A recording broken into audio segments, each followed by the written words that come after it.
Hello, everyone. Welcome to Stacking the Box, and the NFL season has officially begun. Kind of. What's going on, Sterling? What's up, dude? Like I said, the NFL season's kind of started. One training camp has opened up. If this schedule in front of me is correct, the Baltimore Ravens rookies reported to training camp this past Saturday, which I think that kind of means the season's begun. Yeah, I mean, that's the only logical explanation. It means it has begun. Chiefs start tomorrow. I want to say it's 3 o'clock Central, 2 o'clock Central. I should probably know, considering I think I might be actually out there. So I got to get that done. But yes, season is basically starting right now.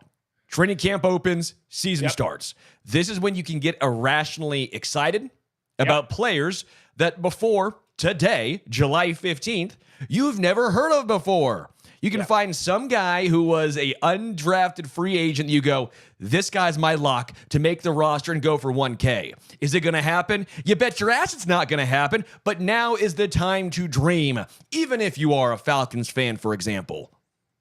Yeah, every single player reporting to training camp is in the best shape of their life. Every single rookie looks fantastic. Every single new quarterback is already a leader on the team. Every new coach is smart and implementing a game plan that everyone loves. It's all great in training camp. Nothing negative ever happens in training camp except for injuries. How long until the first major injury of the NFL season? A week? This time next week when we do the show? How many ACLs will be torn? I know. Don't be that guy. You never bring up injuries. You just don't do it. It's like a perfect game. You don't talk about it. We are going to talk about training camps a little bit more, specifically Chiefs and Falcons training camps. But before, as always, DraftKings, they're here with a special offer for new users in a few lucky states. Get up to $300 in bonus bets if you live in Iowa, Illinois, Louisiana, Michigan, North Carolina, New Jersey, Ohio, Pennsylvania, Vermont, or Wyoming.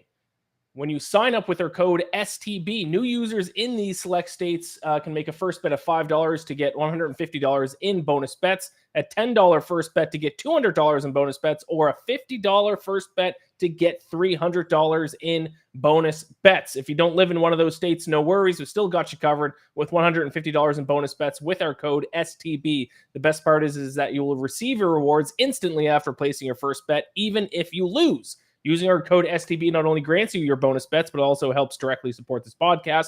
If you've been considering signing up for DraftKings, make sure to use the code STB to maximize your first bets. This offer is only available to new customers who are 21 plus, physically present in legal gambling states. Please remember to always gamble responsibly. Check the episode description for the full terms of the offer to see which offer you qualify for. Boom! I'm in training camp shape too. I'm ready to go.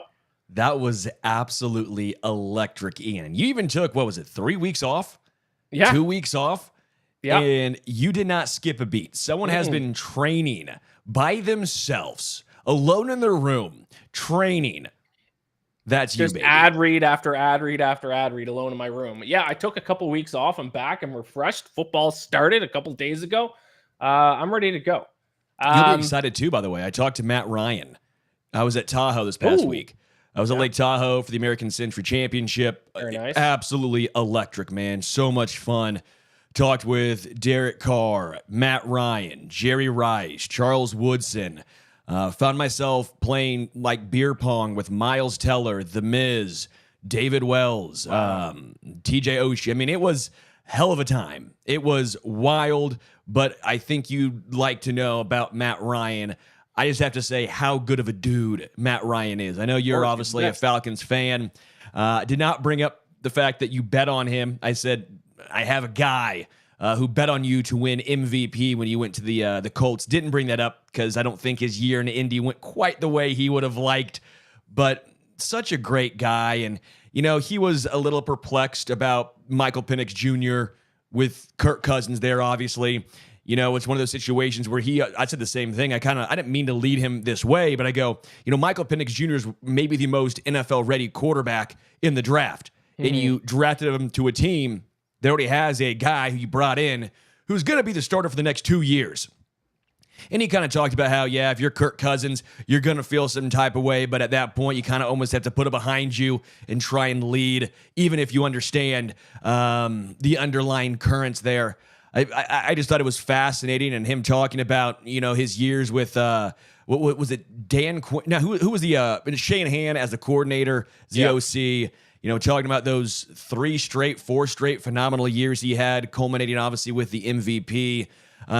Just wanted to say Matt Ryan was awesome. So Falcons fans, you really do have a good one. A legend quarterback in Matt Ryan. Yeah, for sure. He and Julio Jones will go down as, my favorite Falcons of all time. I think Matt Ryan might have the slight edge. Julio kind of moved on from us there at the end. I guess Matt Ryan did too, but it wasn't his choice. So, I love Matt Ryan. I've heard nothing but positive things from him. So good to hear he had a good experience talking to him. Kirk Cousins wasn't there, was he? No, Kirk I did not see. I did not see Kirko. I will say Matt Ryan remembered me from the Super Bowl, which was a phenomenal experience because I'm like, come on, this guy does hundreds, thousands of interviews, right? And he was like, did I see you at the Super Bowl? And I'm like, wow, Matt, yes, you did. I grow my mustache out for those big events. I shaved it this morning, actually. But for big events, it's so people can recognize, oh, yeah, I remember you. You're the mustache the man. Dumbass with a mustache. I think that's how they label me, is dumbass with a mustache. I'm pretty sure. It's a good move. It's a smart move. I like that. All right, let's talk about training camp a little bit here. You said Chiefs tomorrow start up. Falcons don't start up actually for a while, which I don't know how I feel about that. Falcons don't start until the 23rd, a week from tomorrow. Rookies and quarterback. 24th. Rookies and quarterbacks report tomorrow. Now the whole team, I know Mahomes is trying to get Chris Jones to show up to training camp, and that was a little fun back and forth right there. How Chris Jones says, can't wait for training camp, and Mahomes goes, hey, bet you won't show up tomorrow. And Chris Jones replies and goes, no, sorry, according to the rules, I can't.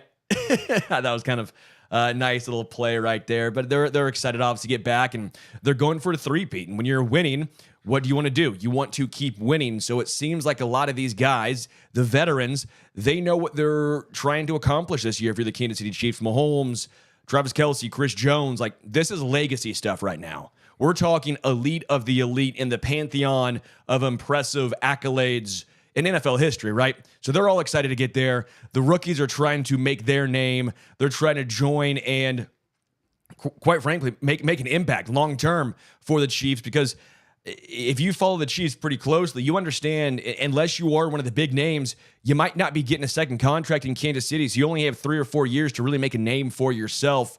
If you're Xavier Worthy, for example, you're trying to say, hey, I've been kind of banged up all offseason long so far, basically ever since I was drafted.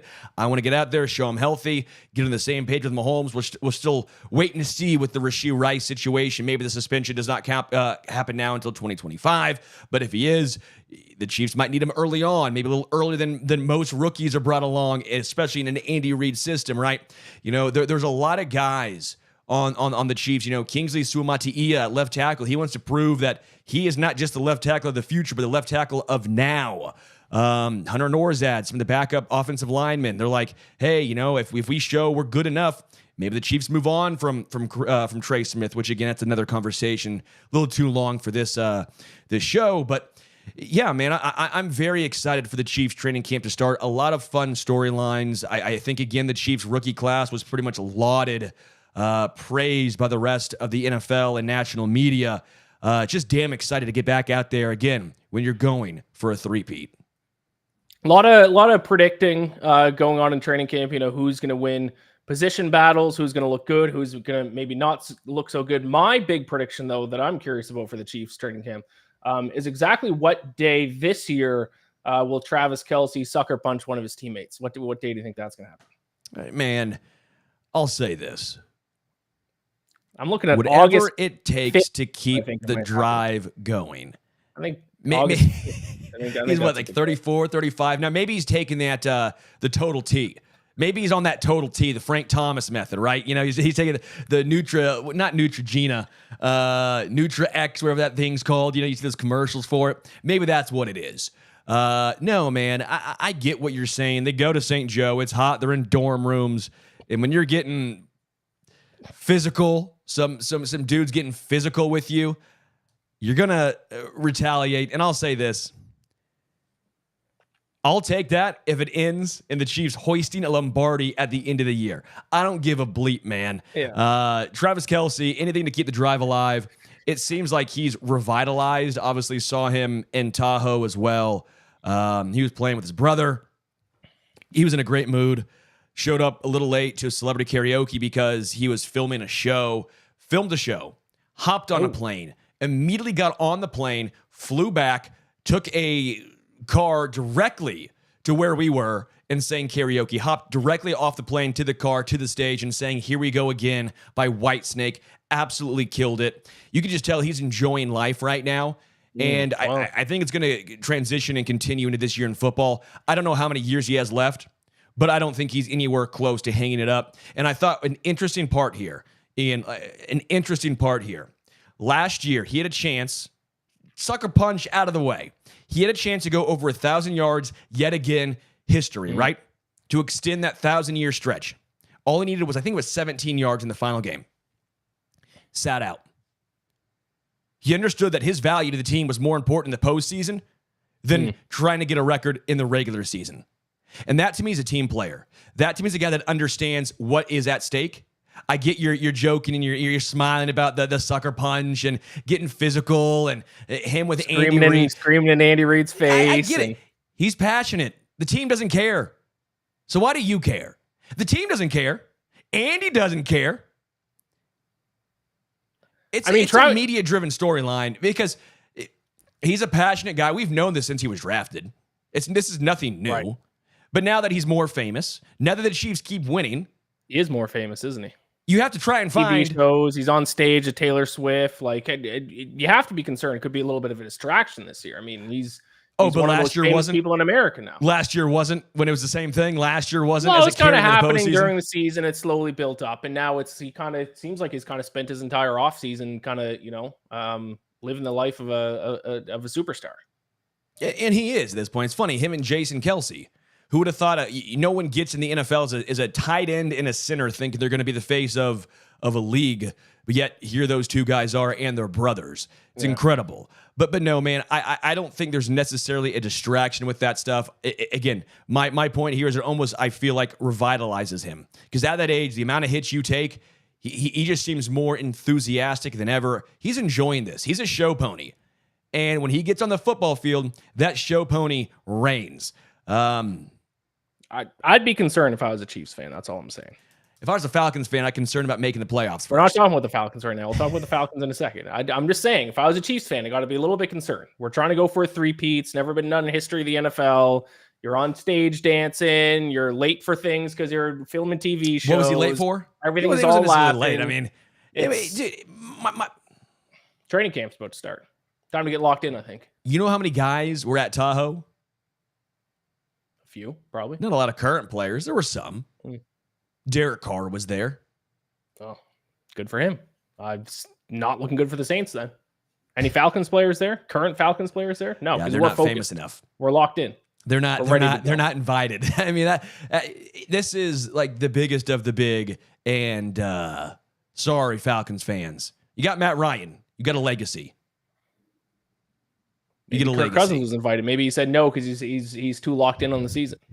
Wants to win. Oh yeah, that's what you think. Could be. Speaking of the Falcons, report came out today, and this has to get you excited. It's not a report of anyone on the team sucker punching someone or dance on the stage at a Taylor Swift concert. The report is about how Zach Robinson, their new offensive coordinator, how much he's going to involve Kyle Pitts in the offense moving forward. Finally, we have moved on from Arthur Smith, an offensive idiot, to one of the greatest offensive minds in football in Zach Robinson. He's learning some tight end and some wide receiver. Pitts had 1,026 receiving yards as a rookie in 2021. Not great the past couple of years. Not his fault. Totally the fault of quarterback play and poor coaching. But now, like I said, one of the greatest offensive minds in the game today is our new offensive coordinator. He's going to know how to use Kyle Pitts. He's going to move him around. And that's what I'm most excited for the training camp. Penix, he's at the back of my mind for the next couple of years. But we have arguably, some would say, the greatest offensive mind in football right now in Zach Robinson. And the tools he gets to play with, Drake London, Kyle Pitts, Bijan Robinson. This offense, under Kirk, is going to be unbelievable next year. And I'm so excited to see it debut in training camp next week. One of the greatest minds is a little strong there. I agree with a lot of what you're saying. One of the greatest minds, some would say bold. Yeah, some being yourself and maybe his family. But I do think getting Kyle Pitts more involved, this shouldn't be news, but it is, because the Falcons just have not used one of the most talented tight ends in football. Now, again, some can be on Kyle Pitts, right? Let's be real. He could have done things a little differently. There are times that I've heard from some Falcons fans, maybe takes a play off. Maybe. Well, he can't block. I'm going to be honest. Not the best blocker. I mean, so there are certain things there. And we know with Arthur Smith, he values physicality. That was the whole Jonnu Smith situation. Right. Kyle Smith is basically a large wide receiver. They should use him as such. And Arthur Smith just didn't. I am excited because when Kyle Pitts is good, he's electric and he's fun to watch. He really is. And as the tight end position has just taken off, your TJ Hawkinson, not just Travis Kelce, because I think Travis helped usher in this, but I think it really started with like Tony Gonzalez and Antonio Gates, and it's evolved in the way we're going now. But Kyle Pitts should be the next in line of these great tight ends, and he's almost forgotten now. And this is a year for people to remember how talented Kyle Pitts really is. And that's not just because they have him in Dynasty Fantasy Football. That's not the only reason. But he's so fun. He's electric, man. He's electric. And, you have Drake London and Bijan Robinson. If you're going to draft a running back at 8 overall, you better was it 8 or 7? I think it was 8. You better use him. Or else you can have stuck with Tyler Algier, who went over a K when he was an UDFA. Yeah, you know what I'm saying?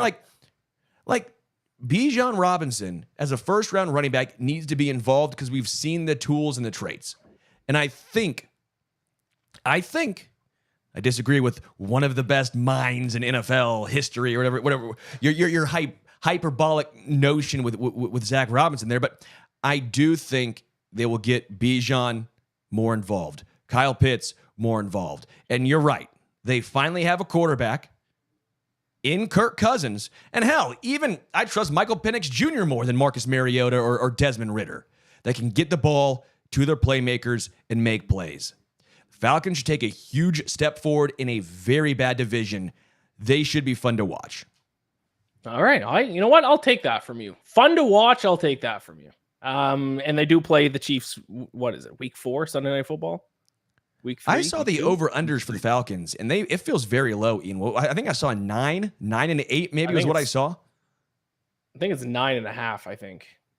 9.5 at the place I'm looking at right now. Let's check out FanDuel, and you can go ahead and sign up at FanDuel and bet on the Falcons win total. Use the code STB and get some bonus bets. Or DraftKings. That's what I meant to say, DraftKings.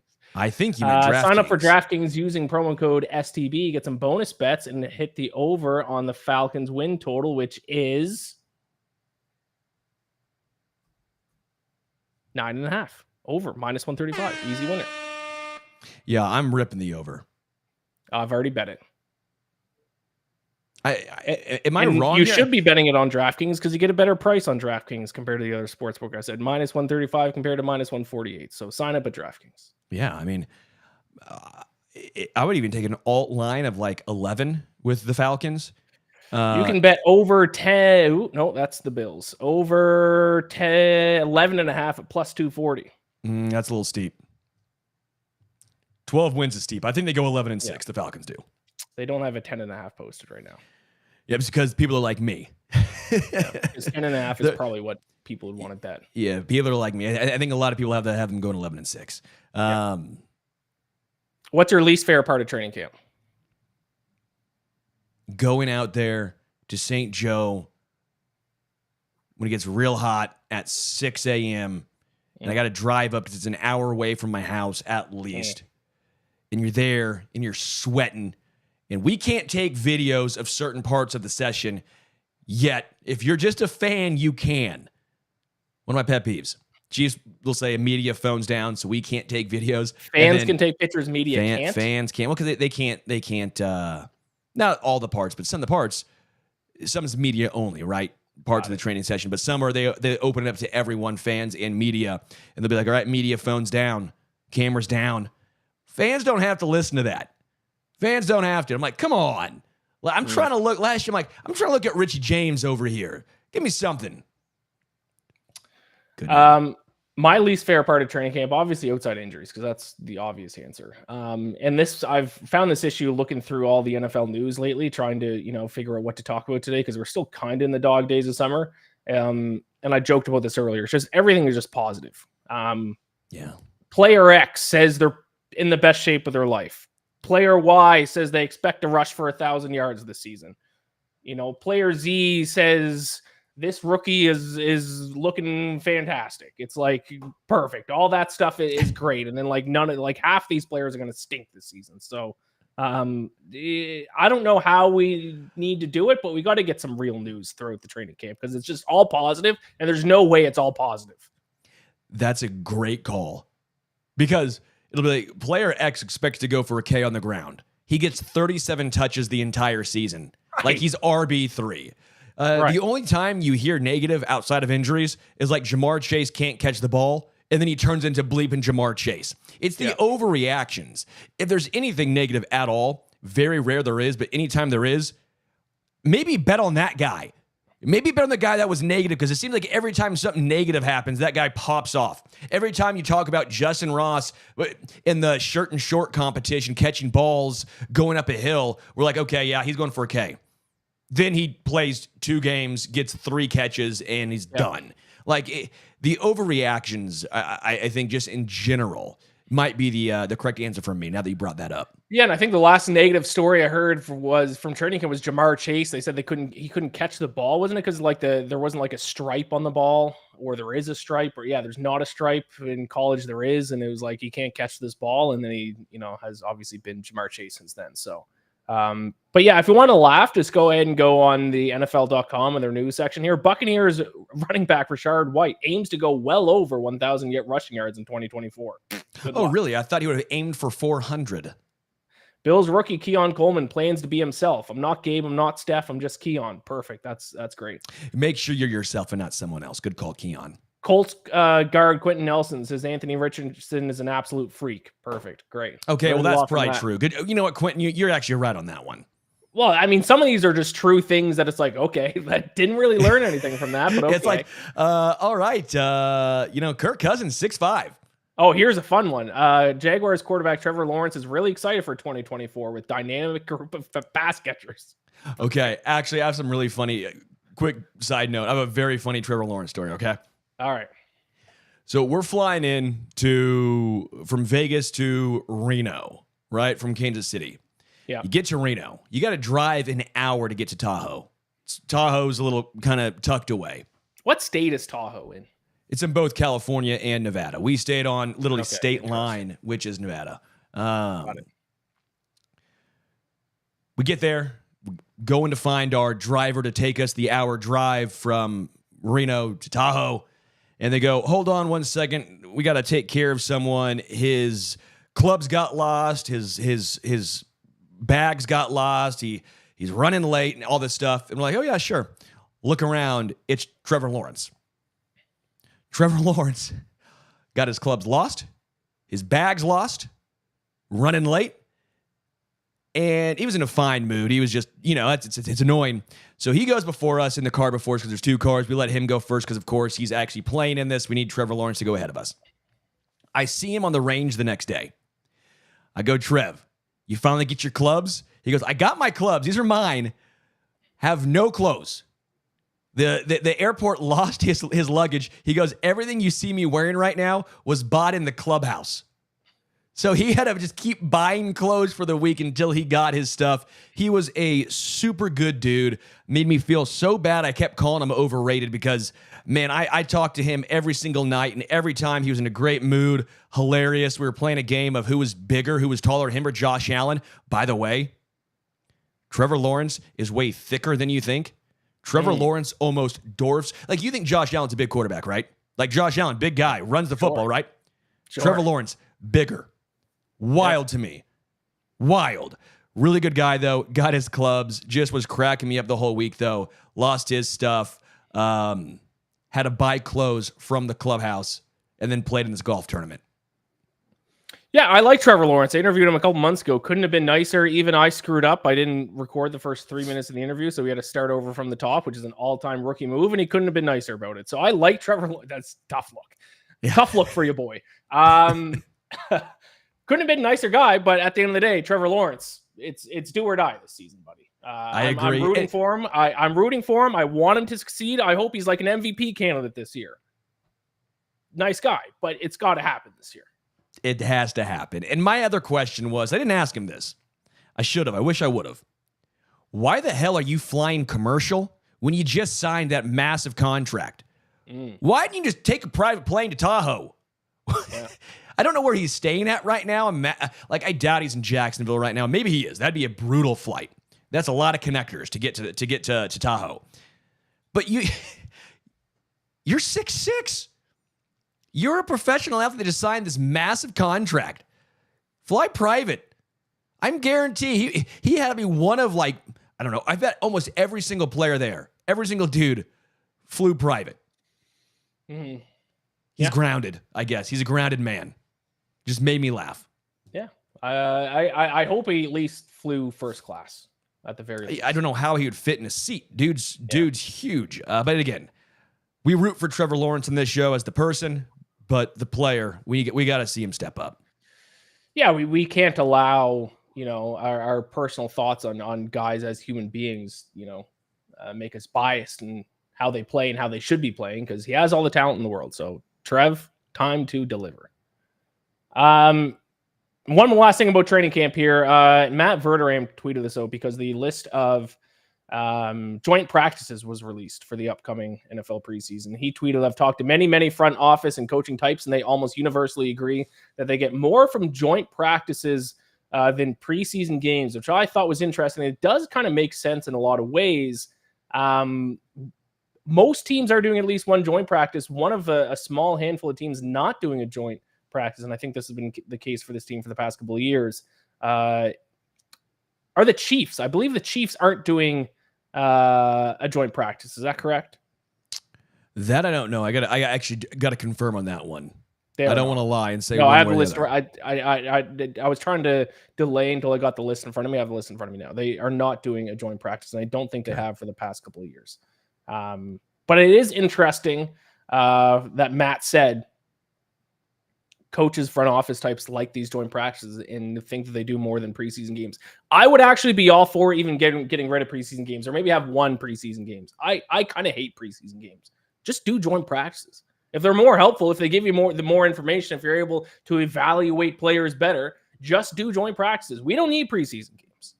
Joe Theismann had an interesting conversation on this because Jaden Daniels was drafted, second overall, third overall? Second to Washington. Second, right? Yeah, second overall. Yeah. And I asked him, I was like, you said you don't think he should play in the preseason. And he's like, I don't think he should. Maybe a series. Imagine if he gets injured in a meaningless game, right? Now, I didn't necessarily bring up the joint practice situation where obviously injuries happen. What was it? Deshaun Watson, who popped his Achilles in just a practice, right? In training camp. It happens, but it's a little more rare. He's like, you don't draft that guy, play him in a preseason game that does not matter, and then all of a sudden, he gets injured. Your franchise is toast at that point. You're done. That's write that year off. It's over. And I thought it was an interesting, because he's an old school guy, right? I thought Joe Theismann would say, you know what? No, preseason is important. Got to get your reps in. He was more of that new school philosophy where it's like, it kind of sucked, but the first couple games of the regular season now are the preseason. But those games matter. Those are the times when you throw your quarterback of the future out there. In the preseason, you get him injured, now you got a riot from your fan base on your hands. I just thought it was a little interesting from an older school guy almost having a newer school philosophy. Yeah, football is rough as it is. Now these guys are already playing 17 games a season. They're talking about extending it to maybe even 18 games and maybe even further. Let's stop with the preseason games. Maybe 1 week of preseason games. I like these joint practices. Obviously, like you said, you can still get hurt at joint practices. Not like those are completely injury-free, but they're a little bit, I would say, lower stakes, maybe not quite as rough. You can control the environment a lot more than you can in a preseason game. So Nobody cares about the preseason. It's meaningless. Let's keep everyone as healthy as we possibly can. Use these joint practices to evaluate guys, and let's just get everyone to the opening week one.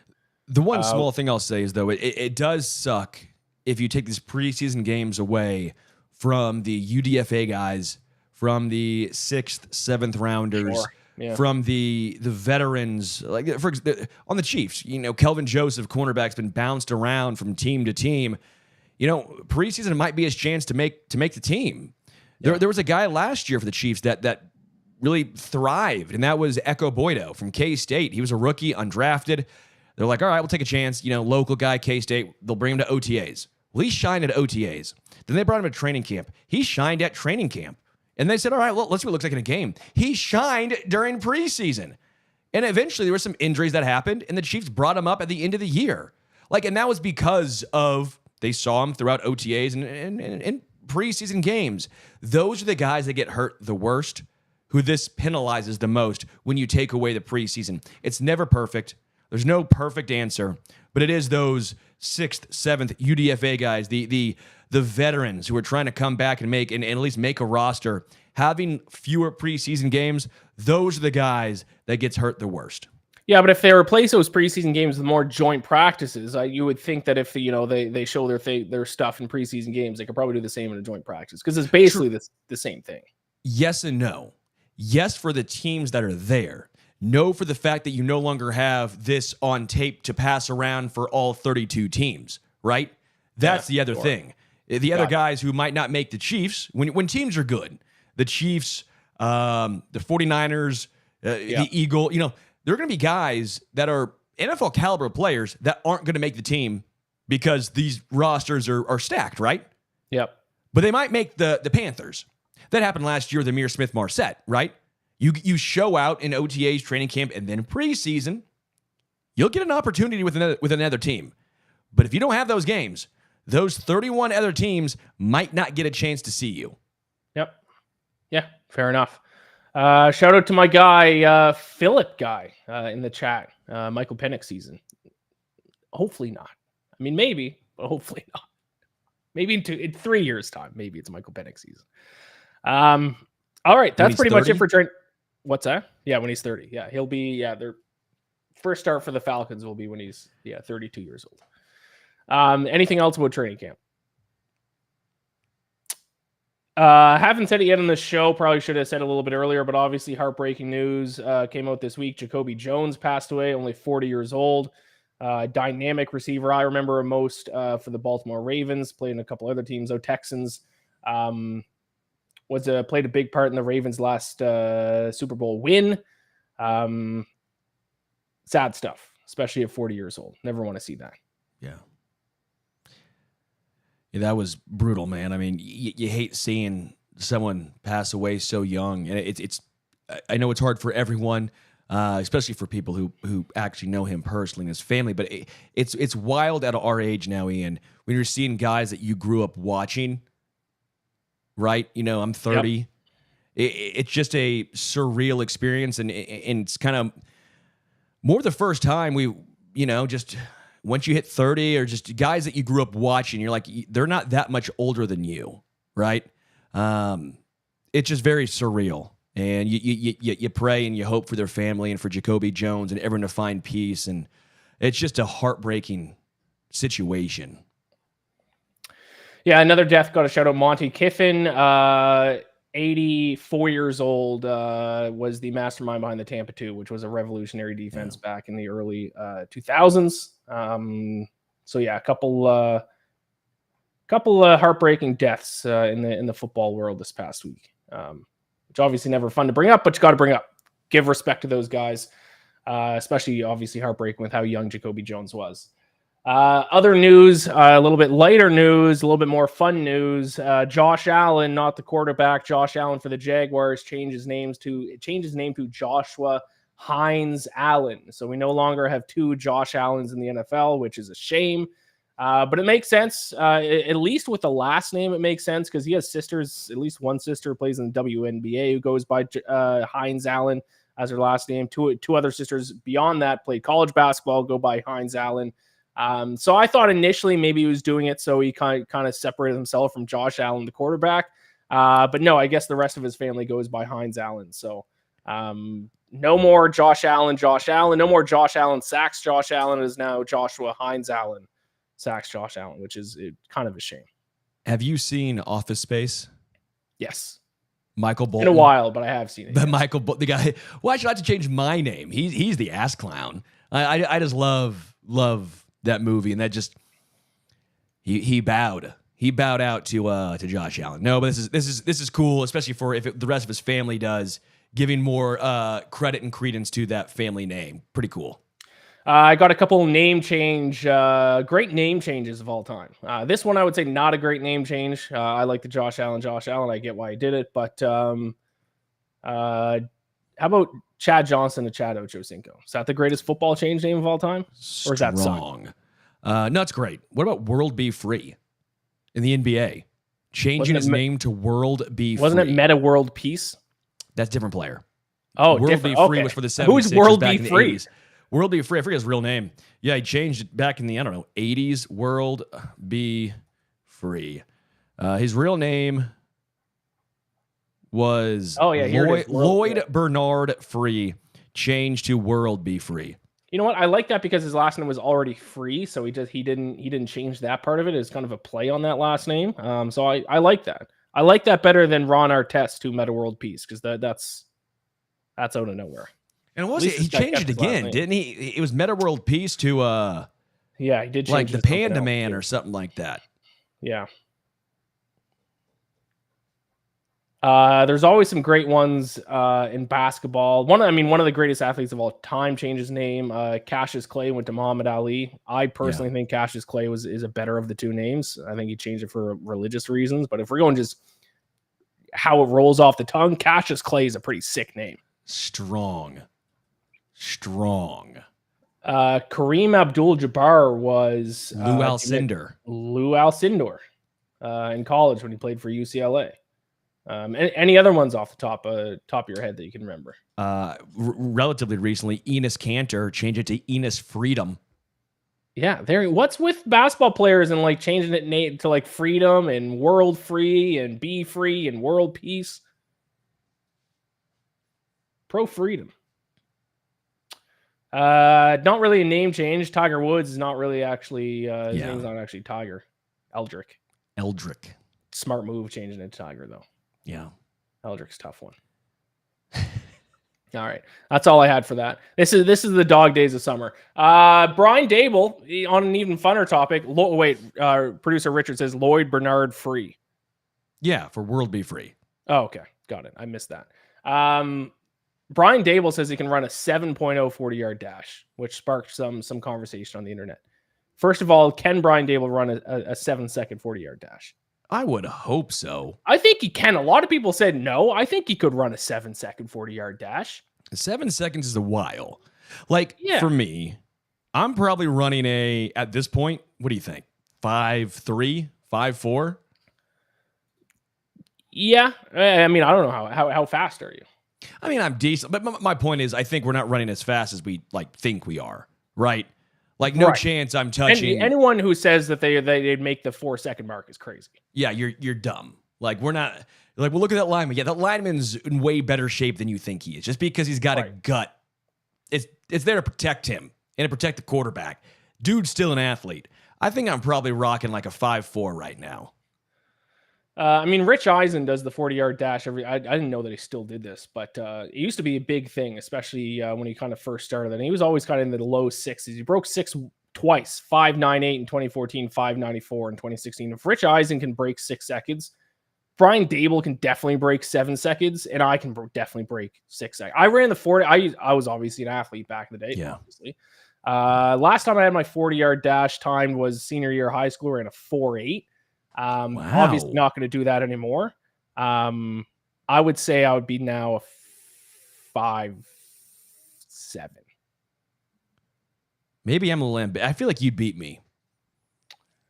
I mean, I was fast back in the day. The issue now is I've packed on some pounds. If I could drop like 20, 30 pounds, yeah, I could beat you right now. I don't know. I don't know. It's not for me. It's not the LBs. It's just I don't run. I hate running. Like, why do I want to exercise? That sucks.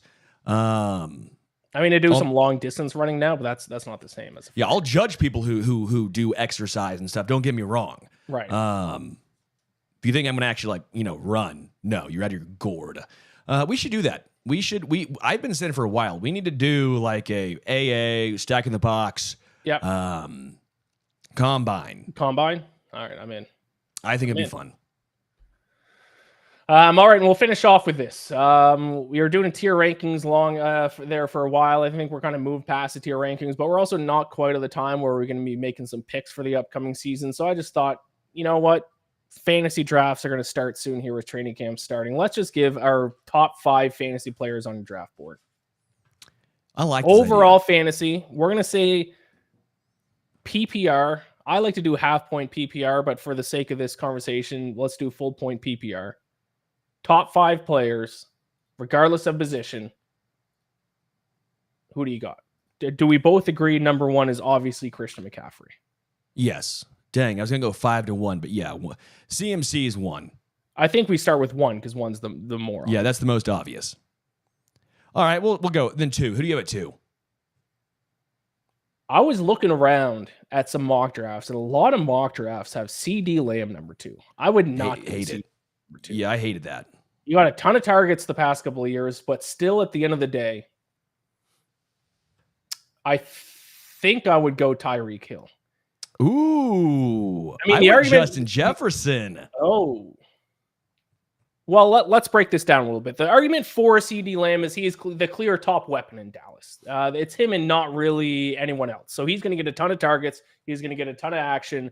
There's no doubt about that. Tyreek Hill, the argument against him is there's a lot of mouths to feed on the Dolphins, but still, even with that being the case, which is why I would go with him, still almost got 2,000 yards receiving last year, even with Jalen Waddle, even with their plethora of running backs that they have. So I'm still going to go Tyreek Hill number 2.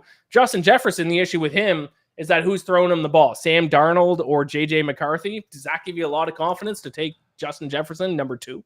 Okay, my thought with Justin Jefferson, I think he's at this point, the most talented. If you want to say Tyreek, I'll entertain it. But I think Justin Jefferson might be the most talented wide receiver in football. Yep. I think it's him and Tyreek right now. I think it's 1-2, and I might lean Jefferson just because of the size a little bit as well. But the Vikings are going to use, and they said this last year, whoever can get Justin Jefferson the ball, the best. That's the starting quarterback. They don't give a hoot. They understand that, hey, he's the guy. Most teams, quarterback's the guy. The Vikings, wide receiver, and Justin Jefferson, he's the guy. I get it. He's going to get a lot of double teams. Has not slowed him down. You saw him last year get underthrown, overthrown, bad throws. He somehow would still find a way to come down with the ball. Like, you saw him win a game single-handedly last year. Yep. You don't see that from receivers, like, at all. At all. What he brings is insane. So, for that reason, I don't care who the quarterback is. He's going to get his. Give me Justin Jefferson at 2.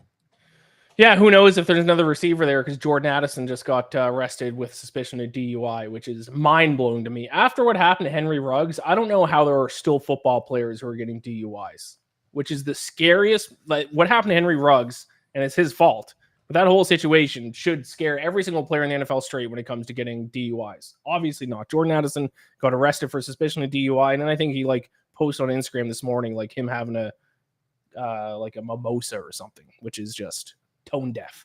So who knows if he's going to be on the Vikings this year and going to be allowed to play.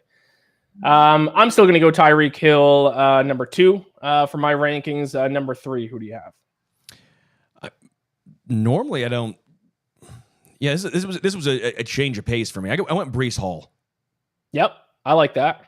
I think Breece Hall is going to be such an important aspect of the Jets this year. Obviously, Garrett Wilson's phenomenal, right? Just phenomenal player. But with the offensive line, with Aaron Rodgers back again, right, from injury, I think you're going to see Breece Hall involved a lot. I think you're going to see him involved a lot in the pass game. I think he's a 3-down back. I think he proved that last year when he came back from injury. I like Breece Hall at 3 personally. Especially with no quarterback, and they were stacking the box against him, pun intended. Last season, still ran for 994 yards, but even more importantly, if we're talking PPR, 76 receptions, 591 receiving yards, 4 receiving touchdowns as well. So Breece Hall is strong. I don't quite have him as my number 2. I'm going to go.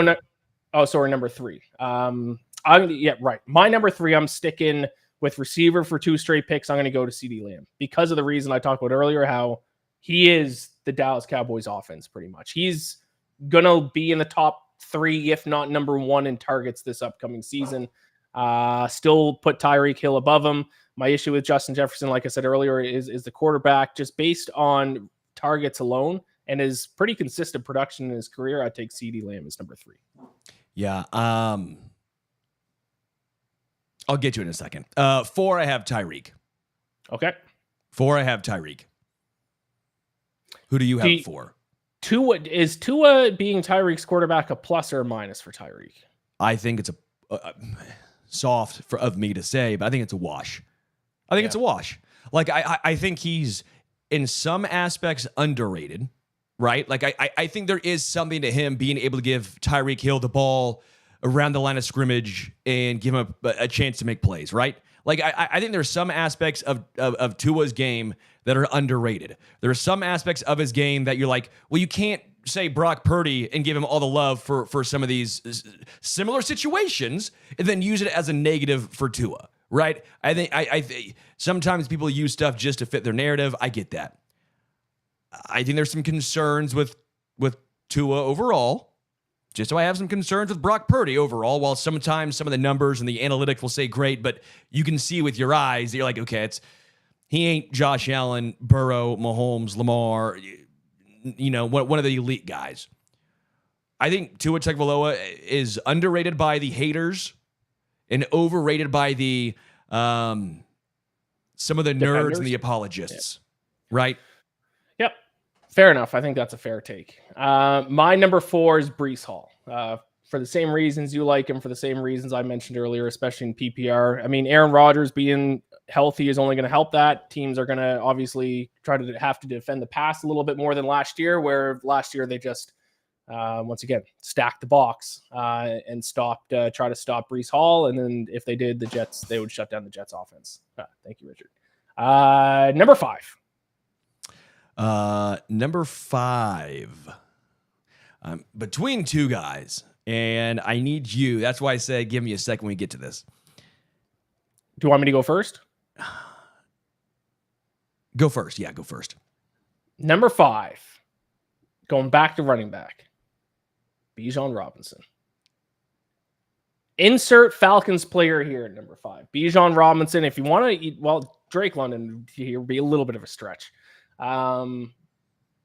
But give me Bijan Robinson. Most dynamic player on the Falcons offense. Zach Robinson being there is only going to help his numbers.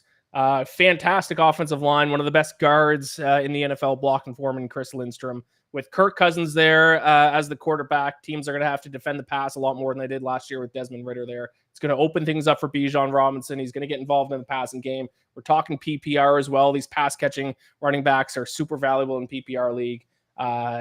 Final point, I am biased. I'm going to be loading up on Falcons players in my fantasy draft this year. So give me Bijan Robinson's number 5. I'm between 3 guys, and believe it or not, he was actually written in as number 5, Bijan Robinson. And that's not being obviously Falcons bias. Is it between him, Amon-Ra St. Brown, and CeeDee Lamb? All 3 entirely different players, obviously. CeeDee Lamb, I think, is the one that's the obvious one. This is a me thing, not a CeeDee Lamb thing, not a telling other people you're wrong thing. Phenomenal player. CeeDee Lamb is a phenomenal player. Yep. I, for some reason, can't wrap my head around him being a top 5 fantasy guy. I know he is. I get it. I'm the outlier here. So don't listen to me because I'm stupid. I think he's on the outside looking into the top 5 this year, in my opinion. I'm dumb for it.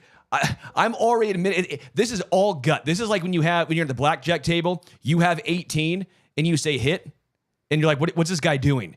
This guy's an idiot. He's a dumbass. And you're like, I feel my gut. And then a 3 comes up, and you go, that's why. No, that's why. Don't tell me you've hit on 18. No, I've not. But I was trying to prove a point. I was trying to prove a dumb point. Like, I'm the dumbass here. I get. This is all right. Feel. Yeah. Ross St. Brown gets so. Yep. That's why PPR. Going lame over. I'm over CD. Like, I think Amon-Ra St. Brown is just the most underrated he received. Underrated by the national media. And then Bijan, because I think Bijan's the 3rd best running back PPR point wise. I think it's not even close. I'm with you, man. That's not me even trying to make you happy. I think Bijan's going to be that dude this year, especially catching balls out of the backfield. No miles on him, really, because they didn't use him that much last year, so he's pretty damn fresh. That's a little underrated aspect for a running back right there. Damn right they didn't use him last year. So that's kind of how I have the breakdown. And again, I do well in fantasy football. That's not me trying to be like a smart ass or a humble brag, but I'm going against the grain, and I've done this for a while now. I typically like my running backs early. I know it's against the grain. I know the whole RBs don't matter and just load up on wide receivers, but I think there's always like 3 or 4 RBs that are such difference makers, and I think Bijan's one of those guys. And listen, I get it about CeeDee Lamb. I think everyone who plays fantasy feels the same way, not necessarily about CeeDee Lamb, but I feel like we all have those like 2 or 3 players who like we just can't bring ourselves to draft at the position where like at the ranking where they usually get drafted. So yeah, obviously I'm not part of that camp for CeeDee Lamb. I think he's my keeper for one of my keeper leagues as well. So I'm a CeeDee Lamb guy, but I get it. So we just have a couple of those players you just don't like for fantasy. Again, I know I'm the outlier and the dumbass. I can't wait for CeeDee Lamb to be wide receiver 1, and I'm just sitting here eating crow. By the way, for quarterbacks, I don't know if you have any thought here. I think Josh Allen has a ridiculous year at quarterback. Like, I think absurd. Interesting. Now, hear me out. Okay. Wide receivers aren't good. They're not great. He's got Dalton Kincaid at tight end. He's phenomenal. Yep. You thought he did a lot last year. Get ready for this year when he is the offense. They ran the ball a good amount last year, and that was more balanced really helped. I think he runs the ball a ton this year. I think just touchdown-wise, it's going to be absurd for him this year. I don't think the Bills are a great team this year. I think they make the playoff, which another conversation. But I think as far as usage and his usage rate last year, this year, if he stays healthy, because he's going to take a lot of hits, I think the numbers will be absurd for Josh Allen this year, especially running the ball. Running the ball more, which, again, for quarterbacks, so valuable. Yeah, I agree. I think Jalen Hurts is going to have a big year coming up, too. Weird for you to say. Yeah. Look at you. I'm growing. All right, that's the show. This time next week, when we have our show, the majority of teams will be in training camp. Let's see if we can get through the first week. From now until then, no major injuries. ACLs, stay intact, please, between now and then. That's all I ask for the first week of training camp. Falcons still will not be in training camp this time next week, but that's okay. Because they keep don't the care. guys healthy, keep them fresh. They don't care. Will Travis Kelce be at training camp? I don't know. He might instead be dancing on a stage somewhere. We don't know. Any final thoughts, Sterling, before we wrap this up? Chiefs are going to 3-peat, and the Falcons just don't have that drive. They don't have that dog in them. They're just going to sit back and watch TV and watch as everyone else is at training camp grinding. Yeah, I mean, we'll find out early in the season. We still haven't heard back from the powers that be with Stacking the Box if they're going to send us there for, a live show, Falcons versus Chiefs. But, we got to get on them for that. We're going to find out who's who early in this season. Yeah. Kirky boys coming to town. All right. Thank you all so much for watching, listening, rate and review the podcast. If you're listening to the audio version of this, hit like on this video and subscribe. If you're watching the video version of this, sign up for an account over at DraftKings Sportsbook using the code STB. You get a ton of bonus bets depending on where you live, but you get at least $150 in bonus bets when you use our code STB. Sign up, play some bets, place a bet on Falcons over 9.5 wins. That's an easy winner this season. Thank you all so much for watching, and we'll be back next week.